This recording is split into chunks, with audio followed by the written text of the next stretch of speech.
I didn't cry. I didn't scream. I didn't call her back to beg or ask why. The shock was so cold and so absolute, it burned away all the weak parts of me. The part that just wanted to be loved, the part that would do anything to be part of the family. It all just turned to ash. My family just texted me saying I've been kicked out. What they forgot is that the toxic granddaughter they just exiled is also the one who paid $144,000 for their lifestyle. They think they're cutting me off. No, they just cut themselves off. I looked at the clock on my monitor. 2:59 p.m. It took them 30 years to decide I was disposable. It took me 12 minutes to start erasing them. I opened my laptop. I logged into my bank. I clicked on scheduled payments.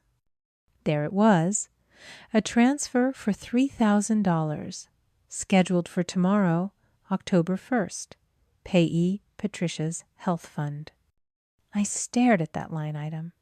It was my single biggest monthly expense, bigger than my rent, my food, and my utilities combined. It was the reason I was still in this tiny studio apartment. It was the reason I hadn't bought new clothes in 2 years. The reason my savings account was a flat line.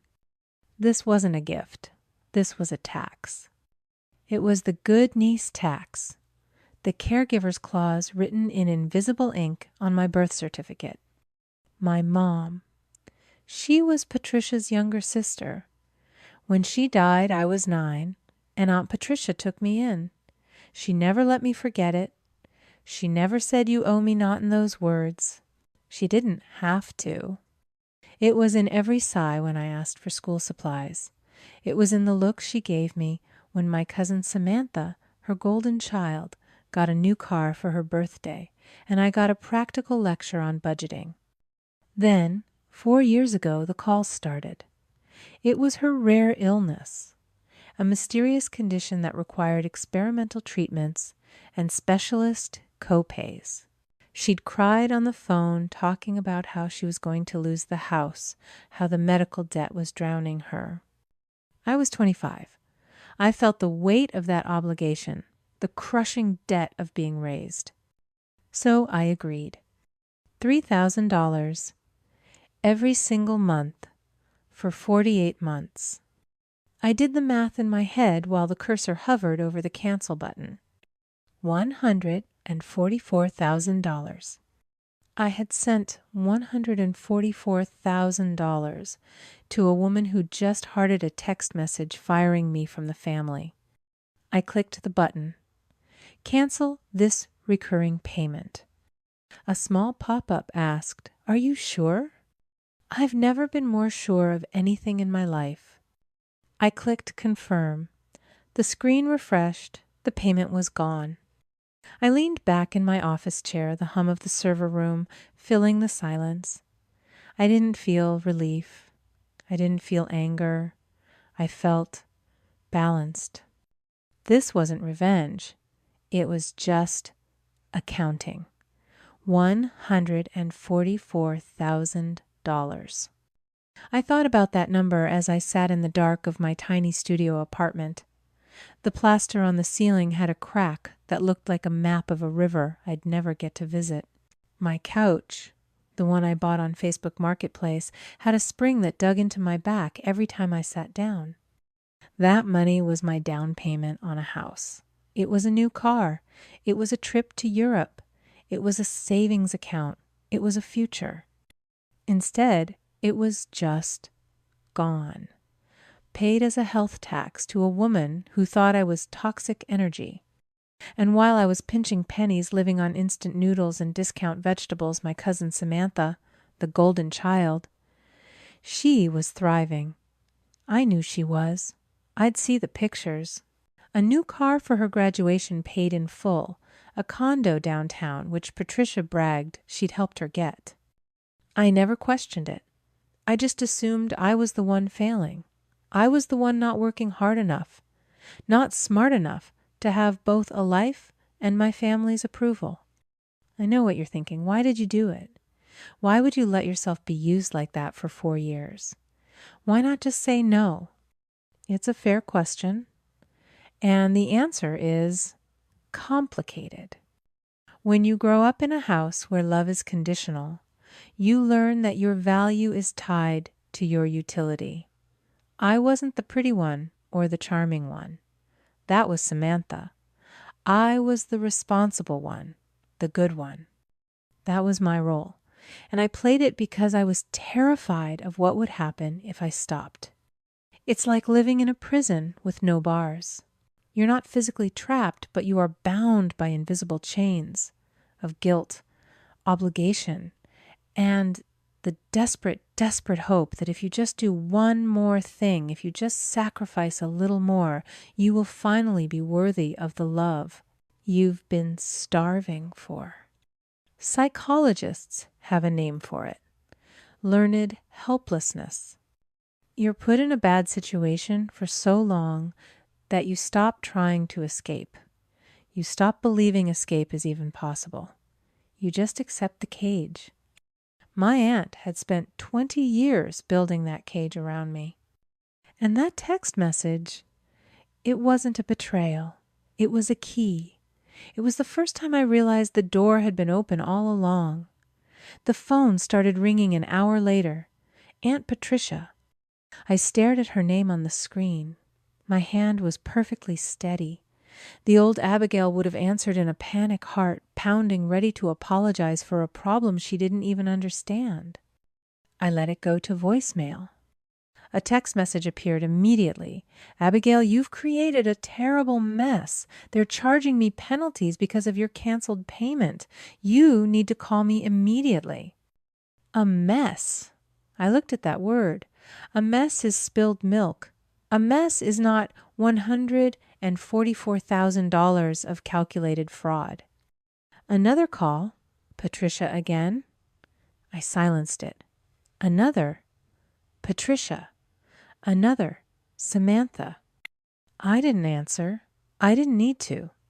They had already told me everything I needed to know. Instead, I opened Instagram. Samantha's profile was public. Of course it was. She loved an audience. Her bio read, "Living my best life blessed." Her feed was a curated museum of a life I couldn't possibly afford, a life I was apparently paying for. There she was 3 weeks ago, clinking champagne glasses at a rooftop bar in New York City. "Spontaneous trips are the best," the caption read. I pulled up my banking app. I checked the date. 3 weeks ago. That was the exact day Aunt Patricia called me crying, saying she needed an emergency infusion and was short $800. I'd sent it instantly. I scrolled further. 6 weeks ago, Samantha, at a luxury spa, wrapped in a white robe. Caption, "Self-Care Sunday Treat Yourself." I checked my records. 6 weeks ago. Patricia's specialist copay, $500.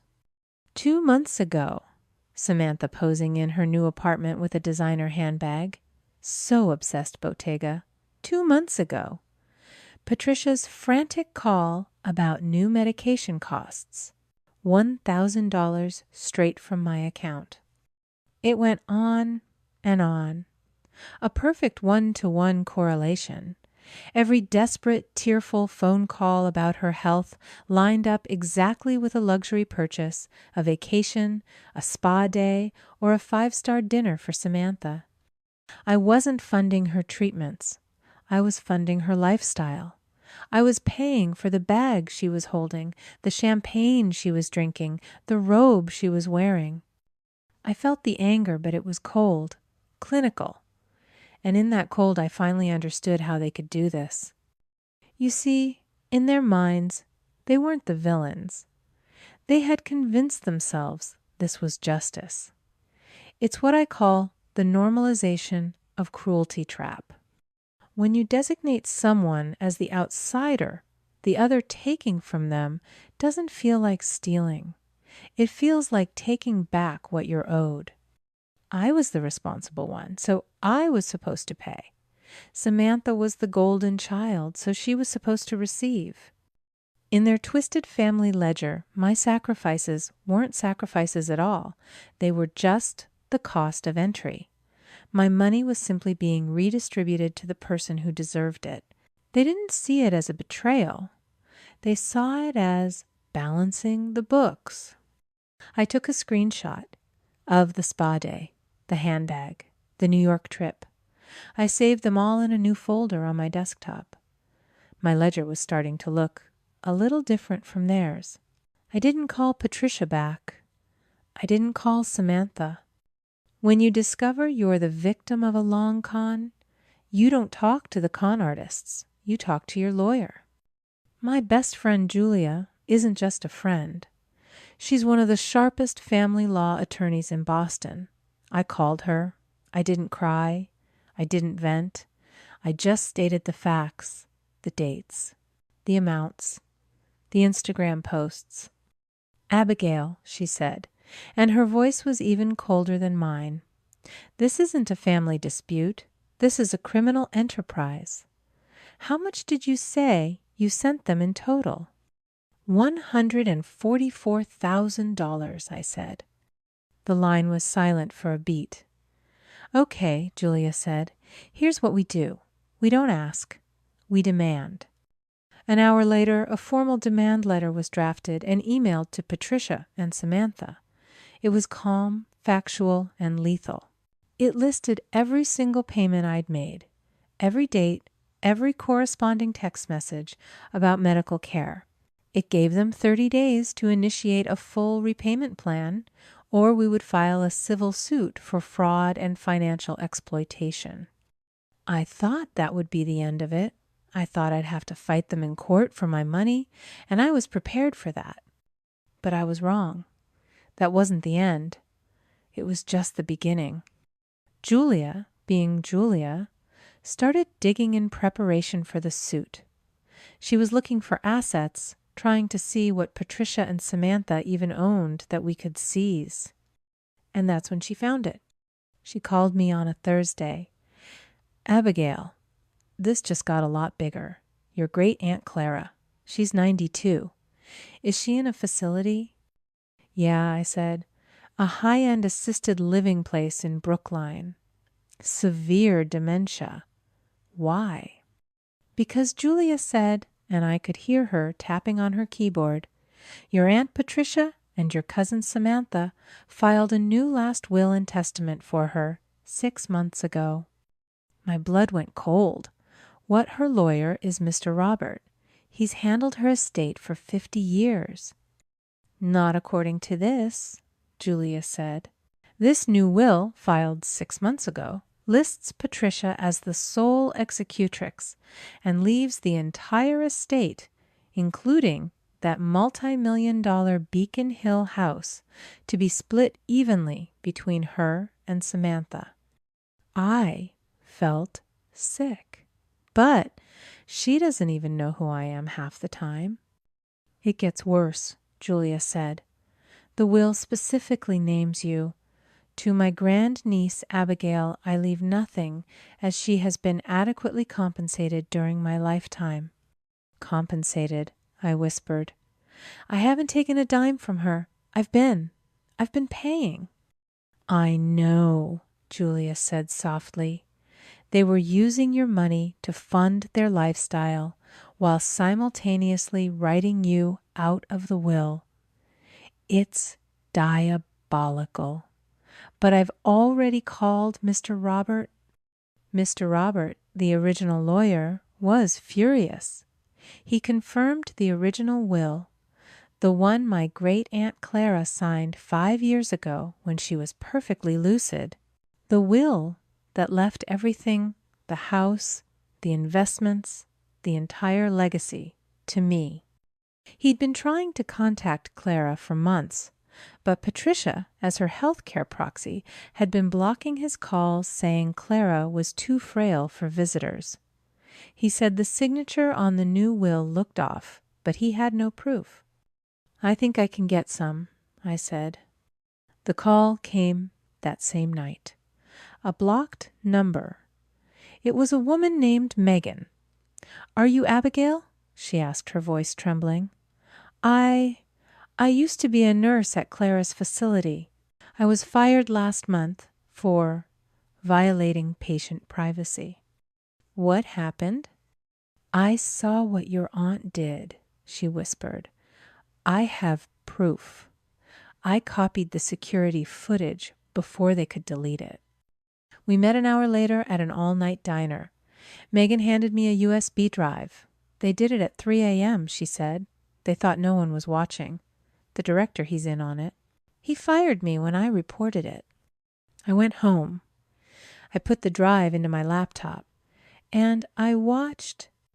There it was, grainy time-stamped footage. My great-aunt Clara asleep, or maybe drugged. My Aunt Patricia holding her upright in the bed. Samantha guiding her frail hand. And standing over them, Brandon, Samantha's boyfriend. The extra twist. He wasn't just a guest at their fake dinners. He was a professional notary. I watched him hold Clara's limp hand, moving it across the paper, before he pulled out his official stamp, pressed it down, and smiled at the camera he didn't know was there. It wasn't just forgery. It was a conspiracy. And I had the whole thing on video. The annual Clara Foundation charity auction was the crown jewel of the Boston social calendar. It was held in the grand ballroom of the Copley Plaza, a room full of old money and new ambition. My great-aunt Clara had started it decades ago. And now my Aunt Patricia and cousin Samantha were playing the part of the grieving noble hostesses, greeting guests, accepting condolences, their faces perfectly arranged in masks of sorrow. It was almost believable, except for the pin on Patricia's dress. It was Clara's signature piece, a massive antique emerald brooch, a family heirloom. The one Clara had promised me she'd wear to my college graduation. Patricia was wearing it like a trophy she'd already won. She spotted me as I walked in. Her smile faltered, replaced by a flash of pure venom. She immediately signaled for a security guard. She's not on the list. I heard her hiss to him, pointing at me. Please have her removed. She's unstable. Grieving. The guard started to move toward me, but he stopped when he saw who I was with. I hadn't come alone. I had Mr. Robert Clara's real lawyer on my right. I had Megan the nurse on my left, and flanking us, looking like two unassuming donors in well-cut suits, were Detectives Miller and Chen. I believe we are on the list, Mr. Robert said, his voice booming just enough to turn a few heads. We're here to honor Clara's legacy. Patricia went pale. She knew who Mr. Robert was. Excuse me, I said, pushing past her before she could protest. I walked directly to the stage, took the microphone from the startled auctioneer and tapped it. The feedback screeched, silencing the room. Good evening, I said. My voice was crystal clear, amplified by the sound system. Thank you all for coming. I'm Abigail Clara's grandniece. I saw Patricia and Samantha frozen near the door, their faces a mask of panic. My aunt and cousin were just telling security that I'm unstable, grieving. And they're right. I am grieving. I'm grieving what they've done. I looked over at the tech booth where a cousin I'd secretly looped in was waiting. My family has always been about appearances, about showing the world a perfect, polished image. So tonight I wanted to honor that tradition by showing a short film, a tribute to my great-aunt Clara's final days and the family that was so dedicated to her. I nodded. Roll the video. The massive projector screens on either side of the stage, which had been cycling through photos of auction items, flickered to black. Then, the grainy time-stamped footage from the nursing home filled the room. The silence was absolute. You could hear 300 people inhale at the same time. There was Clara, frail, unconscious, in her bed. There was Patricia holding her upright. There was Samantha laughing as she and Brandon the notary grabbed Clara's limp hand. The ballroom watched, horrified, as my family, forced a dead woman's hand to scrawl a signature on her own execution papers. We watched as Brandon pulled out his official stamp, pressed it down, and gave Samantha a high five. The video ended. The screen went black. A single gasp. Then another. Patricia was shaking her head, whispering, "No, no, it's fake. It's edited." Is it a new voice? A woman I hadn't seen in 20 years stepped out from the crowd. My Aunt Pamela, Patricia's estranged sister. "That looks exactly like what you did to our mother, Patricia Pamela," said her voice, shaking with rage. "You tried to forge her will too. I just couldn't prove it back then." The detectives didn't wait for another word. They moved through the crowd.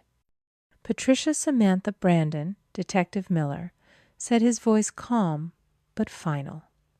"You're under arrest for conspiracy to commit fraud, forgery, and elder abuse." Brandon tried to run. The other detective had him cuffed before he took 2 steps. Samantha just crumpled, sobbing hysterically, a fallen golden child. "But Patricia," she just stared at me. Her eyes were full of a hatred so pure it was terrifying. "You," she whispered, "you did this." The detectives pulled her hands behind her back. As the cuffs clicked shut, I saw the emerald brooch glint under the ballroom lights. I walked right up to her, leaned in close, and said, "You were right, Aunt Patricia. We're done." The fallout was immediate and absolute. Justice, when it finally arrives, doesn't waste time. My Aunt Patricia was sentenced to 5 years in state prison for fraud, forgery, and elder abuse. Her estranged sister, Aunt Pamela, gave a victim impact statement that the press quoted for weeks, detailing how Patricia's greed had fractured the family 20 years earlier. Samantha, my golden child cousin, took a plea deal. She testified against Brandon and her mother, and in doing so painted a pathetic picture of a young woman so desperate for her mother's approval that she'd participate in a felony. She received 3 years probation, but her life, as she knew, it was over. Her blessed Instagram account was flooded with so much hate that she had to delete it entirely. Her influencer career was finished before it began. And Brandon, the notary, the professional cog in their machine? The court discovered this wasn't his first time. He was linked to 2 other cases of elder fraud in the state. The judge made an example of him. 7 years with no chance of parole. The nursing home director was also arrested. His license was revoked, and the facility was shut down pending a state investigation. The legal system had done its job. The house in Beacon Hill, the one Patricia had already mentally moved into, officially became mine. I walked through its empty rooms a week after the sentencing. It was quiet, filled with the faint scent of old books and lemon polish, just like I remembered from visiting Clara as a child. I stood in the grand library, looking out the bay window at the Boston Common. I opened my laptop and found the file I'd created all those weeks ago, the spreadsheet titled The Ledger. $144,000. $3,000. $3,000. $3,000. Line after line of my own slow bleeding. I stared at the total for a long time. Then I moved the cursor to the file, right-clicked, and selected Delete. I watched the file disappear. It wasn't about the money anymore. It was about the silence that followed. That's the part no one tells you about. The complicated grief that comes after you have to cut a toxic person out of your life. Even when it's necessary, even when it's an act of survival, it still feels like an amputation. Society tells us that family is forever, that blood is the one bond you can't break. But sometimes that bond is the very thing strangling you. Sometimes the bravest act isn't forgiveness, it's letting go. It's choosing to save yourself instead of drowning with them.